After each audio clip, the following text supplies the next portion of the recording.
Hi అండి, నమస్తే. నేను మీ పుష్ప. వెల్కమ్ బ్యాక్ టు పల్లెటూరి వంటకాలు.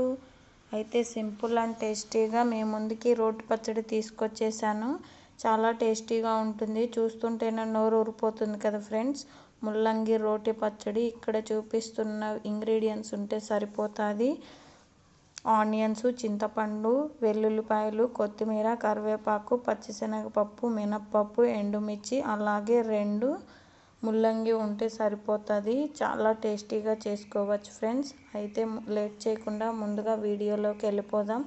గ్యాస్ వెలిగించుకొని గ్యాస్ మీద ఒక బాండీ పెట్టేసుకొని అందులో 1 టేబుల్ స్పూన్ ఆయిల్, పచ్చిశనగపప్పు, మినప్పప్పు, పల్లీలు వేసుకొని ఇవి బాగా కొంచెం కలర్ అయ్యేంత వరకు బాగా ఫ్రై అవ్వనివ్వాలి.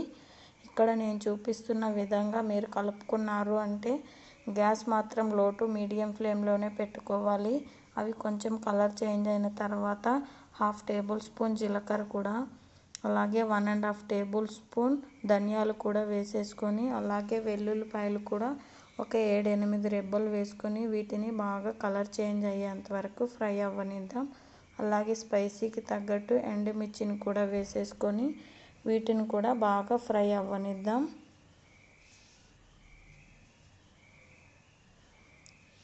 బాగా ఫ్రై అయిన తర్వాత వీటిని ఒక ప్లేట్లోకి ట్రాన్స్ఫర్ చేసేసుకోవాలి.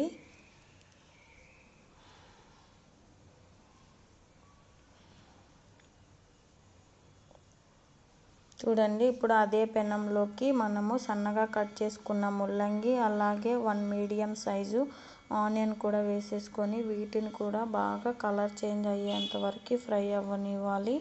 కొంచెం ఈ కలర్ చేంజ్ అయిన తర్వాత కొంచెం చిన్న నిమ్మకాయ సైజ్ అంతా చింతపండును కూడా వేసేసుకొని, ఆ వేడికి ఇది ఫ్రై అయిపోతుంది కాబట్టి చింతపండును కూడా వేసేసుకొని బాగా ఫ్రై అవ్వనివ్వాలి. ఇవి కూడా బాగా ఫ్రై అయిన తర్వాత ఒక ప్లేట్లోకి ట్రాన్స్ఫర్ చేసేసుకోవాలి.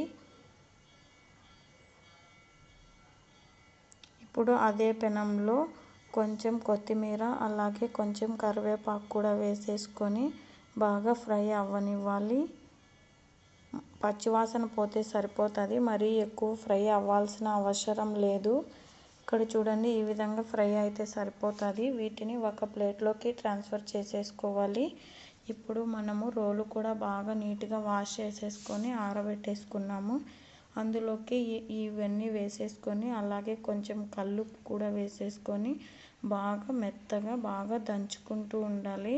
కొంచెం టైం పడుతుంది కానీ టేస్ట్ మాత్రం సూపర్గా ఉంటుంది ఫ్రెండ్స్. ఒకసారి మీరు కూడా ట్రై చేయండి.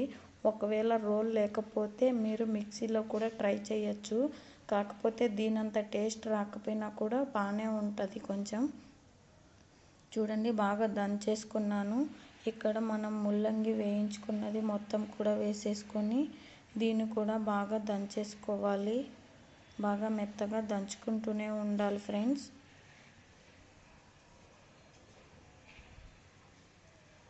చూడండి, ఇక్కడ బాగా దంచుకుంటూనే ఉన్నాను. చూడండి, చాలా టేస్టీగా ఉంటుంది. మీరు కూడా ఒకసారి ట్రై చేయండి ఫ్రెండ్స్, సూపర్గా వస్తుంది.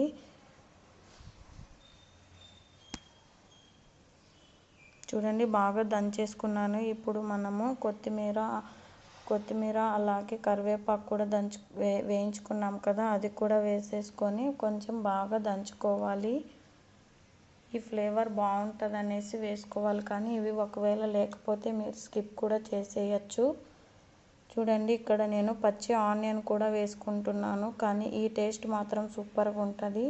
1 మీడియం సైజు ఆనియన్ అక్కడ వేయించుకున్నాను. 1 మీడియం సైజు ఆనియన్ని ఇక్కడ వేసేసుకొని దంచేసుకుంటున్నాను. దీనికి పోపు కూడా పెట్టాల్సిన అవసరం లేదు. సూపర్ టేస్టీగా ఉంటుంది ఫ్రెండ్స్. మీ ఇంట్లో వాళ్ళు కూడా చాలా ఇష్టంగా తింటారు. ఒక ముద్ద కూడా మిగల్చకుండా తినేస్తారు, అంత టేస్టీగా ఉంటుంది. మీరు కూడా ఒకసారి ట్రై చేసి మీకు ఎలా వచ్చింది అనేది నాకు కమెంట్ సెక్షన్లో కమెంట్ చేయండి.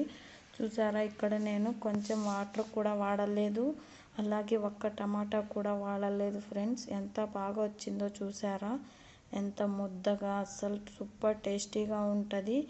ఇది కన్నా బయట ఉంచుకుంటే ఒక 1 వీక్ దాకా నిలువ ఉంటుంది ఫ్రెండ్స్. ఫ్రిడ్జ్లో ఉంచుకుంటే ఒక 1 మంత్ దాకా కూడా ఉంటుంది. ఇది ఒకసారి ట్రై చేసి మీకు ఎలా వచ్చింది అనేది నాకు కమెంట్ సెక్షన్లో కమెంట్ చేయండి. అలాగే మీ ఫ్రెండ్స్ అండ్ ఫ్యామిలీ మెంబర్స్ కూడా షేర్ చేయండి. చూసారా, వేడి వేడి అన్నంలో 1 టేబుల్ స్పూన్ నెయ్యి వేసేసుకొని తింటే ఆహా, ఆ రుచే వేరు ఫ్రెండ్స్. అంత టేస్టీగా ఉంటుంది. మీరు కూడా ఒకసారి ట్రై చేసేసి మీకు ఎలా వచ్చిందనేది నాకు కమెంట్ సెక్షన్లో కమెంట్ చేయండి. Love you all.